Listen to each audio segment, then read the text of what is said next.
Hello everyone, अगर आप हरियाणा में असिस्टेंट प्रोफेसर बनना चाहते हैं तो आप यहाँ पे अप्लाई कर सकते हैं। ये जो वैकेंसी हैं मतलब हर सब्जेक्ट वाइज आई है। मतलब बायो केमिस्ट्री में वैकेंसी आई है, एक जनरल की, एक एससी की, बायो इन्फॉर्मेटिक में आई है एक जनरल की, उसके बाद बायोटेक्नोलॉजी में, फिर बॉटनी में, केमिस्ट्री में, कॉमर्स में भी वैकेंसी आई है, कंप्यूटर साइंस में वैकेंसी आई है, डिफेंस में, इकोनॉमिक्स में, एजुकेशन में, इंग्लिश में, इन्वायरमेंटल साइंस में, उसके बाद फूड टेक्नोलॉजी में, जेनेटिक्स में, जियोग्राफी में वैकेंसी आई हैं। फिर उसके बाद हिंदी में, हिस्ट्री में, जर्नलिज्म में, मास कम्युनिकेशन में, लॉ में, मैनेजमेंट में, मैथमेटिक्स में, biology, music, pharmaceutical science, physical education, उसके बाद फिजिक्स और political science, psychology, public administration, Sanskrit, sociology, statistics, visual art, zoology, almost हर सब्जेक्ट में, मतलब 34 सब्जेक्ट में ये वैकेंसीज आई हैं। अब ये है कि इसमें आपकी सैलरी कितनी रहेगी। इसमें आपकी सैलरी 57,700 से 1,82,000 के बीच में जो बेसिक सैलरी है वो रहेगी। जो फ़ीस रहेगी वो आपकी जनरल की जो फ़ीस रहेगी 1,600 रुपये, फीमेल की जो हरियाणा रेजिडेंट है उसकी रहेगी फ़ीस 800 रुपये, और एससी की फ़ीस जो रहेगी वो 400 रुपये रहेगी, बीसी की फ़ीस भी 400 रुपये रहेगी, ईडब्ल्यूएस की फ़ीस भी 400 रुपये रहेगी। ठीक है जी। आपको हर पोस्ट के लिए अलग अलग फॉर्म भरना पड़ेगा। जब अगर उसके बाद अगर हम चलें, ये सारा हमारे पास नोटिफिकेशन हो गया, ये सारी चीज़ें हो गई। फिर इम्पोर्टेंट बात हमारे पास आती है, इसका सिलेक्शन कैसे होगा। कुछ क्वेश्चन है तो आप आरटीआई भी लगा सकते हो, कोई इतना वो नहीं है। ये सर्टिफिकेट है, ये भी कोई काम का नहीं है हमारा। फिर हम थोड़ा सा नीचे और चलेंगे। ये एडवर्टीजमेंट अगर आपको चाहिए तो आप मुझे कमेंट करके बता देना, ये इंपॉर्टेंट है। देखो, किसी भी कैंडिडेट को शॉर्ट लिस्ट कैसे किया जाएगा, उसका तरीका ये है।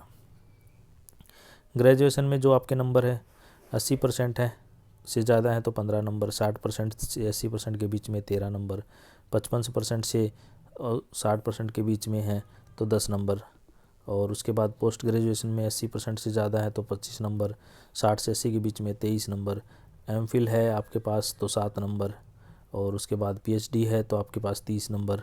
अगर आपके पास एमफिल पीएचडी है तो भी आपके 30 ही नंबर लगेंगे मैक्सिमम। नेट जेआरएफ है तो 7 नंबर, स्लेट है, नेट है 5 नंबर, रिसर्च पब्लिकेशन है आपके 10 नंबर, और उसके बाद यूजीसी केयर में आपका मतलब पब्लिकेशन के आपके 2-2 नंबर रहेंगे। टीचिंग है आपके पास 2 नंबर, 1 साल के एक्सपीरियंस, नेशनल कोई आपने अवार्ड वगैरह जीता, इस तरह से करके आपका एक आपको क्राइटेरिया है जिसकी बेसिस पे आपको इंटरव्यू के लिए कॉल किया जाएगा।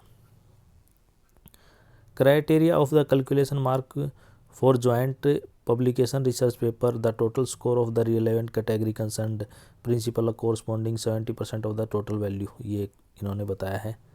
ठीक है जी। सिलेक्शन क्या, वाओ, ये बहुत अच्छी बात है। देखो ये मतलब किस तरह से सब आपका जो फिर उसके बाद इंटरव्यू होगा, शॉर्ट लिस्ट में सब्जेक्ट पूछा जाएगा 50% प्रेजेंटेशन, फिर आपकी प्रेजेंटेशन कम्युनिकेशन स्किल कैसी उसके 30 नंबर, और आप पर्सनैलिटी कैसी उसके नंबर 20 रहेंगे आपके। ठीक है जी। फिर ये नो ऑब्जेक्शन सर्टिफिकेट है। ये हरियाणा में जैसे आप किस तरह से अलग अलग इन्होंने दे रखे हैं, ये ज़्यादा इम्पोर्टेंट नहीं है। अगर आपको इसके बारे में डिटेल से और जानना है तो आप मुझे कमेंट करके पूछ सकते हैं। और एलिजिबिलिटी क्या है, अब बात आती है कि एलिजिबिलिटी क्या होनी चाहिए। आपके पास मास्टर डिग्री हो 55% से, नेट जेआरएफ हो तो आप यहाँ पे अप्लाई कर सकते हैं। और उसके बाद देखो इन्होंने कहा है कंडीशन एक में जा रहे हैं कि fulfilling the candidate must have the clear net या जेआरएफ हो उसके साथ, और provide candidate registered for PhD prior, दो ये अलग हो गया, एक PhD degree awarded regular mode में, ओपन वाइवा, ये कुछ है, इतना नहीं है। The candidate has obtained from the foreign, ये कुछ इतना नहीं है। अगर आप विदेश से लिया तो ये म्यूजिक के लिए भी वही है, आपकी म्यूजिक से रिलेटेड। अब बात आ गई हमारे पास, सारा हमारा ऑलमोस्ट ये कवर हो गया है। एक बार मैं आपको